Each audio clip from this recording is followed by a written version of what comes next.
찰스 디킨스라고 하는 분이 위대한 유산이라는 책을 썼어요. 그리고 크리스마스 캐롤이라는 책도 썼는데 아주 책을 너무너무 재치 있게 잘 쓰는 분이에요. 이분이 안 알려진 책 중에 하나가 예수님의 생애라고 하는 책을 썼어요. 예수님의 생애, The Life of Our Lord.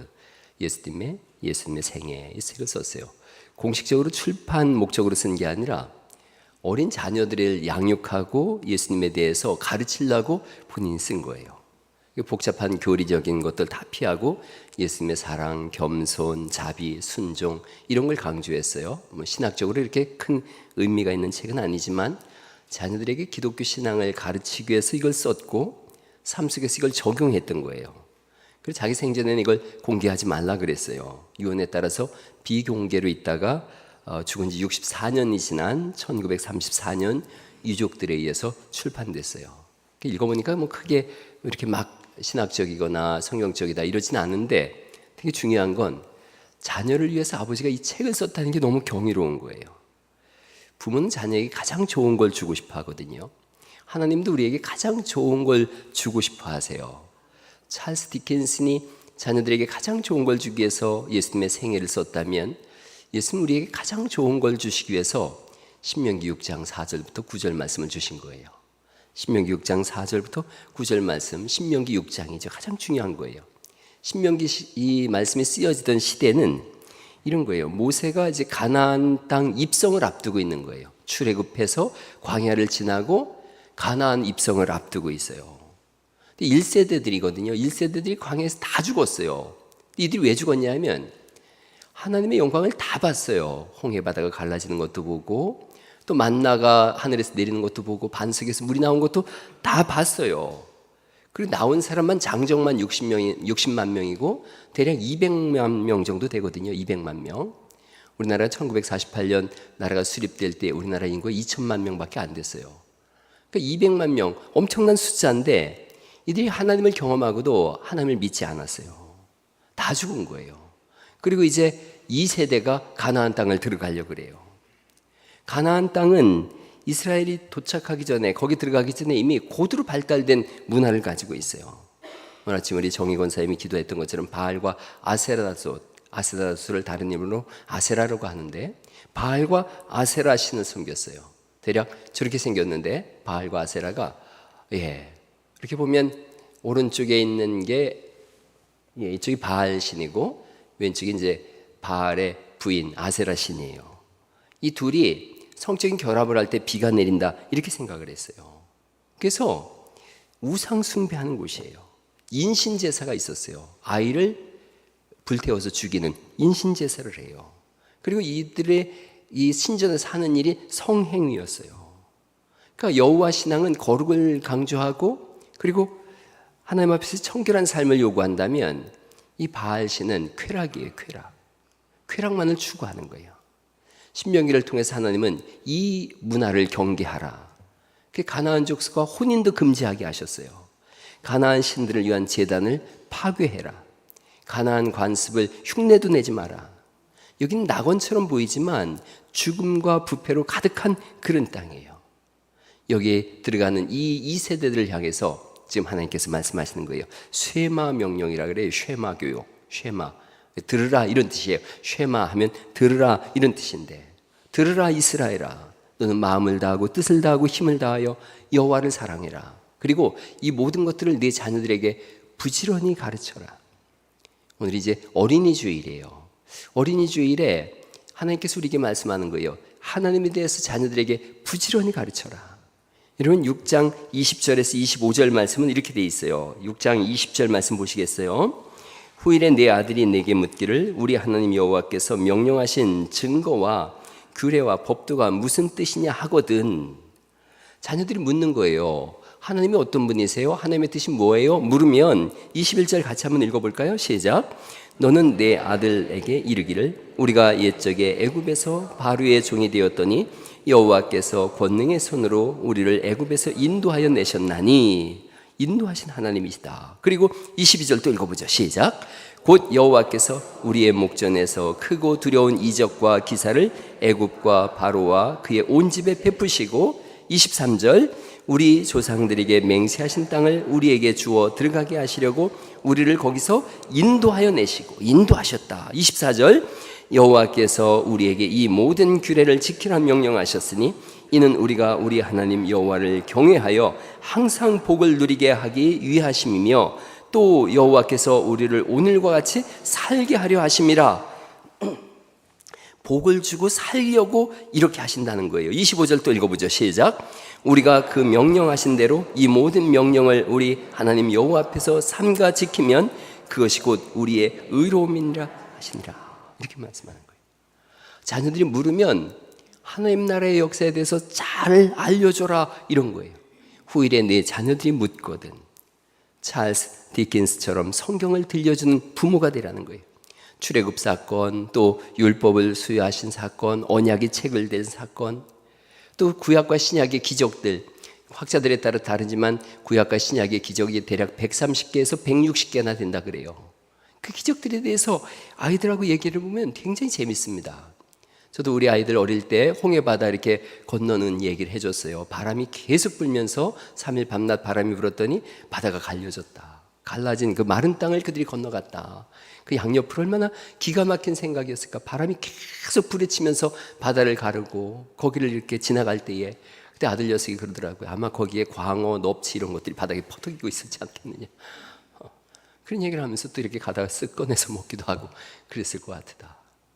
많은 얘기들, 뭐 아이들하고 그런 오병이어의 기적을 얘기할 때 떡과 이 물고기가 어떻게 늘어났는지 성경에 안 나와 있다. 사복음서에 다 나와 있지만 어떻게 늘어났을까? 왜 그걸 못 샀을까? 그랬더니 우리 아이가 그런 얘기 하더라고요. 신학자처럼. 아마도 그 앉아있는 사람만 5천 명이니까 대략 4인 가족 잡아도 2만 명 되거든요. 12제자가 이거 날리려면 정신이 하나도 없어서 예수님 손에서 늘어나는 걸 아무도 못 봤을 거다. 그래서 못 썼을 거다. 아이들 생각이 훨씬 더 재미있더라고요. 부모가 성경에 대한 이야기를 끊임없이 들려줘라. 그 자녀들이 묻거든. 그 성경을 가르치고 본인도 알아야 되고. 세 번째 보면 6장 8절에서 9절에 있는 말씀인데 또 보시겠어요? 6장 8절에서 9절 말씀에 너는 또 그것을 네 손목에 매어 기호를 삼으며 내 미간에 붙여 표로 삼고 또 내 집 문설주와 바깥문에 기록할지니라 라고 하는 하나님 말씀을 묶어서 손목에도 매고 이마에도 매는 거예요. 그거를 테플린이라 그래요. 테필린. 저렇게 저 유대인 아이가 이마에 저렇게 묶고 있어요. 저 속에 성경 말씀이 들어있어요. 출애굽기 13장과 또 신명기 6장, 신명기 11장. 특별히 이 세마 이 말씀도 저 속에 들어있어요. 이렇게 묶고 또 팔뚝에도 이걸 메어서 기호로 삼고 왼쪽에 있는 저것은 메주자라 그래요. 메주자. 저걸 집에다가 이렇게 붙여놓는 거예요. 저 속에 또 이 성경 말씀이 똑같이 들어있어요. 출입문에 붙여놓고 들어가면서 나가면서 이렇게 손으로 이렇게 대요.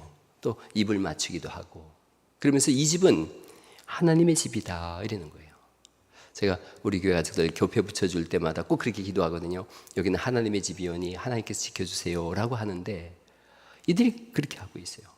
손목과 미간에 붙이고 문설주와 성문에 기록 붙이고 상징이 단순한 상징이 아니라 물리적으로 시각적으로 우리가 하나님 백성입니다를 계속해서 고백하고 있는 거예요.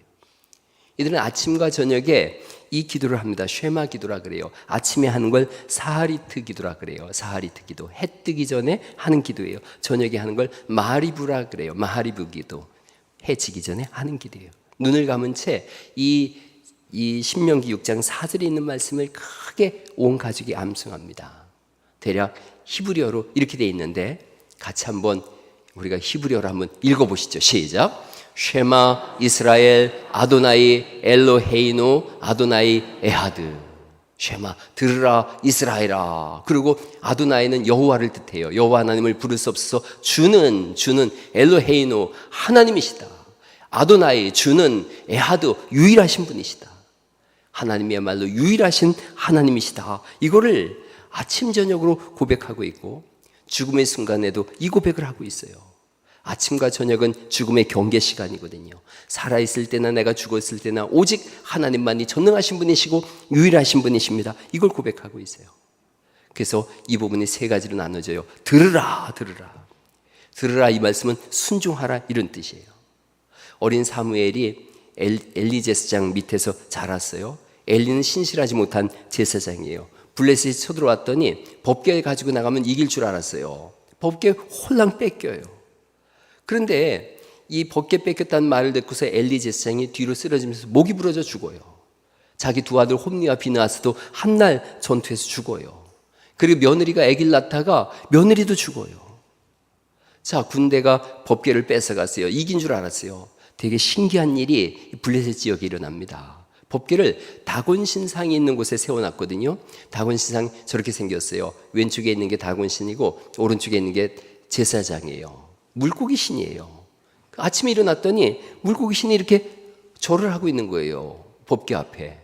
다 바로 세워놨어요. 다음날 갔더니 손목과 발목이 떨어진 거예요. 몸뚱이만 남고 머리까지 끊어진 거예요. 옮길 때마다, 법궤를 옮길 때마다 그 지역에 지독한 종기가 생겨나요. 에그론으로 옮겼더니 에그론 사람들이 우리 죽이려고 작정했냐 난리가 났어요. 언약궤가 가는 곳마다 하나님의 영광이 드러났거든요. 언약궤 속에 뭐가 있었냐면 지팡이와 만나와 두 돌판이 있었어요. 나중에 열왕기서를 보면 지팡이와 만나는 사라지고 두 돌판만 있어요. 뭐가 이기게 하는가? 말씀이 이기게 하더라는 거예요. 그래서 말씀을 들으면 사는 줄 믿으시기 바랍니다. 그래서 들으라 이렇게 외치는 거예요. 하나님 말씀을 들으라, 순종하라 이런 뜻이에요. 사무엘상 2장에 보면 사무엘이 12살 때부터 하나님 앞에 섬기길 시작을 했어요. 그리고 사무엘상 3장 10절에 위대한 사무엘의 고백이 있어요. 13살쯤 된 것 같아요. 주여 말씀하시옵소서, 주의 종이 듣겠나이다. 이게 위대한 사무엘의 출발이에요. 한번 따라해 보세요. 말씀하옵소서, 주의 종이 듣겠나이다. 예, 이게 쉐마예요. 들으면 사는 줄 믿으시기 바랍니다. 에스겔서 37장에도 인자야 이 뼈들에게 대언하라. 그래서 에스겔이 대언했더니 마른 뼈들이 생기가 들어가고 군대가 일어난 거예요. 그래서 히브리서 4장 12절에 그 상황을 보고 하나님의 말씀은 살아있고 활력이 있다, 활동력이 있다, 운동력이 있다, 말씀이 들어가면 살아나게 되는 줄 믿으시기 바랍니다. 예수님 똑같이 이렇게 말씀하셨어요. 요한복음 5장 25절에 있는 말씀인데 같이 한번 읽어보시겠습니다. 시작. 진실로 진실로 너희에게 이르노니 죽은 자들이 하나님의 아들의 음성을 들을 때가 오나니 곧 이때라. 듣는 자는 살아나리라. 듣는 자는 살아나리라. 쉐마, 여호와의 말씀을 들으라. 요한복음에 와서 예수님은 하나님의 아들의 음성을 들으라. 신명기의 쉐마는 요한복음의 메시아적 쉐마로 확장되고 완성되는 거예요. 들으라 말씀하세요. 그런 게 하면 5절 말씀에 하나님을 사랑하라 그렇게 말씀하세요. 하나님을 사랑하라. 여러분, 이 당시에 신을 사랑한다는 건 불가능한 일이라고 생각했는데 모세가 평생을 하나님과 동행해 봤어요. 아, 하나님은 사랑할 수 있는 분이구나. 사랑은 동등한 위치에 있을 때 일어납니다. 동등한 위치가 아니면 사랑이 아니라 동정이 되어져요. 하나님 우리를 사랑하세요. 그래서 우리를 하나님 자리까지 높이신 줄 믿습니다. 예수님 또 우리와 같이 되셨어요. 그 하나님을 사랑하라는 거예요. 오래전에 제가 그 정태기 목사님이 소록도 방문한 얘기를 들려드린 적이 있습니다. 일제시대 때 한센병에 걸린 분들을 강제로 소록도로 이주를 시켰어요. 거기서 이렇게 방을 만들어 놓고 거기서 온갖 고문을 다 하고 생체 실험까지 했어요. 당시 소록도에 살던 분들은 나병 환자들이거든요. 그래서 뭐 어떤 분은 팔이 없고 눈이 없고, 오래전에 우리가 저쪽에 그 나병 환자들 위한 연주회를 갔었는데 그분들이 이렇게 손을 못 내미는 거예요. 손이 없으니까. 그래서 전부 이렇게 뒤를 감추고 있는 거예요. 우리 오케스트라 아이들 무서워할까 봐. 근데 그 중에 한 분이 얘기를 해주더라고요. 그분들 손 잡아주는 걸 제일 좋아한다고. 우리 아이들이 그때 고맙게도 가서 손 덥석덥석 잡아주고 한 적이 있는데, 정태기 목사님 거기 갔는데 교회 들어갔어요. 교회 들어갔는데 한 분이 기도하는데 불이 컴컴한데 기도하는데 투박한 충청도 사투리로 똑같은 말을 반복하더라는 거예요. 하나님, 하나님의 은혜가 이렇게 큰데 이 은혜를 어떻게 갚을 수 있대요? 어떡한대요? 어떡한대요? 이러고 있더라는 거예요. 돌아보니까 눈이 한쪽이 없고 두 손은 없고 팔뚝만 남아있는 거예요. 입도 정상적으로 움직이질 못하는 거예요. 그럼에도 불구하고 끊임없이 이 은혜가 이렇게 큰데 어떡한대요? 어떻게 갚는데요? 그러더라는 거예요. 그 모습을 보고 가슴이 부어져서 울음이 터졌다 그래요. 끝나고 나서 물어봤다 그래요. 하나님의 은혜가 얼마나 크기에 당신 같은 그런 몸을 가지고 그런 기도를 하십니까? 이번 말씀이 내가 문둥병 걸렸더니 처자식도 형제도 다 나를 버렸는데 주님만 나를 버리지 않고 내 속에서 지금도 역사하고 계십니다. 이거보다 더 큰 은혜가, 이거보다 더 큰 감사가 어디 있겠습니까? 라고 고백하더래요. 여러분, 주님은 우리를 죽기까지 사랑하시는 줄 믿으시기 바랍니다. 그 사랑으로 지금도 강력하게 우리를 붙잡고 있는 거예요. 그래서 하나님을 사랑하라, 이 말은 하나님을 알면 고백할 수밖에 없어요. 아이들이 크면, 어릴 때는 부모가 아이들에게 사랑한다 그러지만 아이들이 크면, 철이 들면 부모님한테 사랑합니다 그러거든요. 하나님은 인격이신 신이세요. 비인격이 아니에요. 인격이시기에 우리와 사랑의 관계가 가능하고 교제가 가능한 분인 줄 믿으시기 바랍니다. 평생을 주와 동행했던 모세가 그 고백을 하는 거예요. 하나님을 사랑해라. 모세의 후계자 여호수아도 평생 주님과 동행했거든요. 그랬더니 여호수아 23장 11절에 너희 하나님 여호와를 사랑해라 그래요. 하나님의 아들 예수 그리스도께서 이 땅에 오셔서 마태복음 22장 37절에 너의 목숨을 다하고 생명을 다하고 뜻을 다하고 마음을 다해서 너희 주 하나님을 사랑해라. 하나님 사랑해라. 그 사랑이 물들어오면 하나님 앞에 우리의 자신을 내어놓는 일에 있어서 조금도 어려움이 없더라고요. 사랑하면 헌신하게 돼 있어요. 사랑하면 희생하고 싶어져요. 사랑하면 뭐든지 다 주고 싶거든요. 나 우리나라 경상도 시골 교회에서 목사님이 계시지 않으니까 연로하신 조사님, 성경을 읽어주는 분을 조사님이라 그러는데 조사님이 교회를 맡아 수고하고 있는 거예요. 어느 날 주일 저녁에 호롱불이 가물가물한 곳에서 예배를 드리는데 그 조사님이 시편 23편을 읽는 거예요. 1절에 여호와는 나의 목자시니 내게 부족함이 없으리로다. 이걸 읽어야 되는데 호롱불이 가물가물하니까 글씨가 잘 안 보이는 거예요. 글씨가 가물거리니까 잘못 읽은 거예요. 여호와는 나의 목 자르시니 내게 부족함이 없으리로다. 왜 잘못 읽었어요? 여호와는 내 목 자르시니 부족함이 없으리라. 그런데 이분이 이렇게 이제 그걸 읽고서 설명한 거예요. 여러분, 여호와께서 내 목을 자르신다고 할지라도 나는 부족함이 없습니다. 나는 죽어도 좋습니다.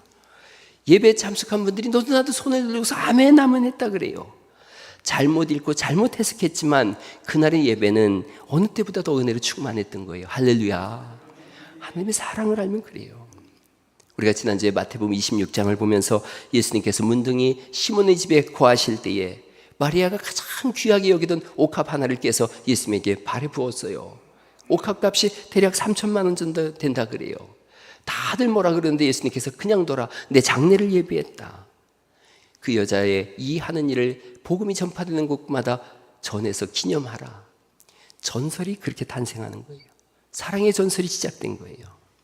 주님은 교회에 얼마나 많이 모이느냐, 돈이 얼마나 많으냐, 건물이 얼마나 좋으냐, 여기에 관심 있는 게 아니라 나를 누가 사랑하는가, 누가 내 사랑과 함께 사랑을 나누는가, 여기에 관심이 있음을 믿으시기 바랍니다. 교회에서 누가 어떤 일을 하느냐, 그게 중요한 게 아니라 내가 지금 사랑하고 있는가, 이게 중요한 줄 믿으시기 바랍니다. 그래서 주님께서 들으라 말씀하시고 사랑하라 그러시고 세 번째 가르치라 그러세요. 하나님에 대해서 가르치라. 6절에서 9절 말씀이 앉았을 때나 길에 있을 때나 누웠을 때나 일어날 때나 일상 전체가 하나님을 알려주는 교육의 장이 되게 해라. 그 하나님을 놓치지 않기 위해서 손목에도 매주자를 손목에도 이거 뭐라 그랬어요? 테필린을 매라. 이마에도 매라. 집에는 매주자를 걸어라. 나가면서 들어가면서 그 매주자에 손을 대고서 하나님을 고백해라. 의무적으로, 의도적으로 삶 전체를 하나님을 알아가는 시간으로 가져라 말씀하세요. 이유는 그래야 살기 때문입니다. 여러분, 하나님을 알고 하나님을 믿으면 사는 길이 열리는 줄 믿으시기 바랍니다. 그럼요. 에브라함 링컨이 미국의 역대 대통령 중에서 가장 존경받는 대통령이에요. 아주 유머도 뛰어난 분이에요. 이분이 대통령 선거 나왔는데 한 사람이 그랬다 그래요. 저 사람은 두 얼굴을 가진 사람이라고. 여러분 아시다시피 링컨은 미국에서 가장 못생긴 사람이에요. 링컨이 그렇게 얘기를 했어요. 두 얼굴이라면 내가 이 얼굴을 가지고 나왔겠느냐고 하는 유머가 있던 그런 분인데 구두수성공의 아들로 태어났어요. 가난해서 제대로 공부도 못했습니다. 변호사가 됐고 대통령 선거에서 여러 번 도전하다가 떨어지다가 16번째 16대 대통령이 됐어요. 대통령 취임하는 그날 그의 손에는 낡은 성경책이 있었어요. 이 성경책을 들고서 이것은 우리 어머니가 제게 물려주신 겁니다. 저는 이 성경책으로 인하여 대통령이 되어졌고 지금 이 자리에 서게 되었습니다. 저는 이 성경 말씀대로 이 나라를 통치할 것을 약속합니다 라고 했어요. 재임하고 있는 동안에 이분은 늘 기도하고 성경을 가까이 했어요. 미국이 남북전쟁이 일어났지요. 남북전쟁이 일어났는데 남쪽에는 로버트 리라고 하는 굉장한 명장이 있었어요. 북쪽엔 그런 명장이 없었어요. 그런데 북군이 승리했거든요. 전쟁이 끝나고 에브라임 링컨이 그런 얘기를 했어요. 우리에게는 명장이 없었지만 그것이 오히려 다행이었습니다. 명장이 없었기에 우리는 하나님을 더욱 의지할 수 있었고, 그리고 우리는 기도로 승리했습니다 라고 했어요. 링컨의 전기를 쓴 작가가 링컨에 대해서 하나님이 위대한 사람이 될 만한 조건을 링컨에게 한 가지도 주시지 않으셨다. 그 대신 하나님께서는 그에게 훌륭한 신앙의 어머니를 주셨다라고 했어요. 링컨의 어머니 낸시 링컨은 농사일로 인하여 여러 가지 바쁜 와중에서도 자녀들을 돌보고 성경을 가르치는 일에 조금도 소홀하지 않았다 그래요. 하나님에 대해서 끊임없이 전하고 가르치는 거예요. 여러분, 결론을 그렇게 한번 쭉 말씀드려 보려고 그래요. 신앙을 전수하는 거예요. 여러분, 후대가 없으면 교회가 사라집니다. 오늘날 유럽의 수많은 교회가 카페, 도서관, 나이트클럽, 이슬람 사원으로 다 바뀌어졌어요. 영국의 일부 교회는 웨딩홀, 술집, 미술관, 독일과 프랑스 상당수 교회가 폐쇄되어지고 다른 종교에 매각되어졌어요. 저렇게 지금 서커스 하고 있고, 여러분 다음 저 술집이에요. 한쪽은 그 다음 보면 저렇게 다 황폐해가지고 저게 골칫덩어리가 되어져 버렸어요. 사람이 없으니까요. 우리나라도 한 해에 문 닫는 교회가 3,000개입니다. 3,000개. 신앙이 전수되지 않은 거예요. 건물은 남았는데 성도가 사라진 거예요. 신앙이 다음 세대에 전수되지 않았기 때문에 그래요. 앉았을 때든지 길에 있을 때든지 누웠을 때든지 어느 때든지 하나님의 말씀이 강론되어지고 그의 심령 속에 살아계신 하나님의 말씀이 울려 퍼져야 되는데 그런 교육이 없다 보니까 학교를 졸업하면서 교회도 동시에 졸업하는 그런 어려움이 있더라고요. 유대인들은 금요일 해질 때부터 토요일 해질 때까지 안식일을 지킵니다. 금요일 오후가 되면 모든 것을 다 멈춰요. 저도 이스라엘을 가서 봤더니 전기조차도 올리고 내리고 하는 것을 이게 하나님 앞에 노동이라고 생각해서 우리나라 말하면 한전 같은 곳에서 올리고 내리고 합니다. 철저히 예배를 해요. 온 가족이 저녁이면 모여서 예배를 하는데 토요일 8시에 해당에 모이면 그 사회자가 신명기 6장 4절을 선포합니다. 이스라엘아 들으라 이렇게 시작하면서 성경을 읽기 시작합니다. 모세오경에 기록된 두루마리 성경을 3시간에서 4시간 정도 땀을 흘리면서 전력을 다해서 읽습니다. 이게 이스라엘이에요. 집에 돌아가면서도 안식일 날은 잡담도 하지 않습니다. 온종일 율법사와 탈무드를 읽으면서 경건하게 하루를 보냅니다. 그렇게 신앙이 전수되고 그 신앙이 삶 속에 드러납니다. 오늘날 여러분 신앙교육에 바쁜 은혜가 있기를 간절히 축원합니다. 교회가 끊임없이 성경을 공부하는 거예요. 그럴 때 믿음의 사람들이 세워지게 되어지고 신명기에 있는 말씀처럼 사는 역사가 그때 비로소 일어나게 되어집니다. 수산나라고 하는 여자분이 아이를 19명을 낳았는데 9명이 죽고 10명만 남았어요. 28개의 규칙을 가지고 이 10명의 아이들을 가르쳤어요. 여러분 10명의 아이들은 오늘날 주일학교 숫자예요. 옛날에 주일학교 저도 개척을 하고서 좀 지나서 40명 50명이 돼가지고 아래층을 더 얻어서 주일학교를 했는데 지금은 아이들도 없고 또 부모가 교회를 오지도 않고 그러니까 주일학교 숫자가 10명 미만인데고 또 시골은 주일학교가 아예 없어요. 10명을 놓고서 이분이 가르쳤는데 아주 되게 재밌어요. 하루 3끼 외에 일체의 간식을 주지 않았다고 그래요. 그리고 하나님께서 삶의 주권자 되심을 계속 어릴 때부터 가르쳤고 말을 배우면 바로 주기도문을 가르쳐서 잠잘 때와 깰 때 주기도문을 암송했다 그래요. 주일날을 다른 날과 구분해서 주일 성수를 시켰고 아침 저녁이면은 시간을 정해진 시간에 가정 기도회를 했다 그럽니다. 그리고 이분이 10명의 자녀니까요. 매주 한 명씩을 만나서 1시간에서 2시간 정도 신앙 상담을 했다 그래요. 자기 자신도 매일같이 기도의 본을 보이느라고 기도를 했는데 너무 재미있는 게 앞치마를 이렇게 머리에다가 이렇게 확 덮는 거예요. 그러면 나 지금 기도하는 시간이니까 아무도 방해하지 말라라는 신호였다 그래요. 이 자녀들이 기억하는 거예요. 우리 어머니는 종종 앞치마를 머리에 이렇게 두르고 계셨다. 계속 기도했다는 거죠. 가정 예배를 드리고 이웃을 초청해서 성경을 강의하기 시작했어요.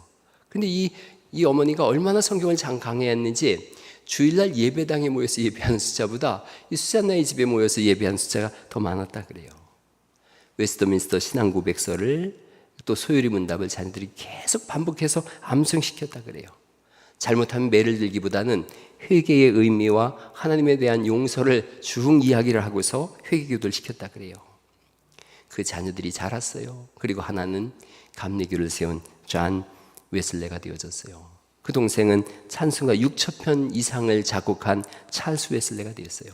나머지 자녀들도 이 교육가가 되기도 하고 시인이 되기도 했어요. 성경을 가르쳤더니 명가로, 믿음의 명가로 변화되어졌어요. 이 신명기 6장이 우리에게 오늘 말씀해 주고 계세요. 들으라. 하나님 말씀을 들으라. 그리고 하나님을 사랑해라. 그리고 하나님을 가르치라. 들으라. 사랑하라. 가르치라. 그럴 때 비로소 삶의 역사가 믿음 안에 새로워지는 줄 믿습니다. 저는 이 5월달 가정의 달을 맞이해서 우리가 가장 사랑하는 아이들에게 뭘 줄 수 있을까? 찰스 디킨스가 그 아버지의 심정으로 예수님의 생일을 썼다면 하나님은 전능하신 우리 아버지에게 그 아버지의 심정으로 이 신명기 6장 4절로부터 9절 말씀을 주셨고, 그리고 이제 부모된 우리에게 주님 말씀하세요. 하나님의 말씀을 듣게 해라. 하나님을 사랑하도록 해라. 그리고 하나님을 가르치라. 이게 우리 부모의 숙제고, 이렇게 신앙이 자녀들에게 흘러내려가는 믿음의 명가를 이뤄가시기를 예수님의 이름으로 축원합니다. 우리가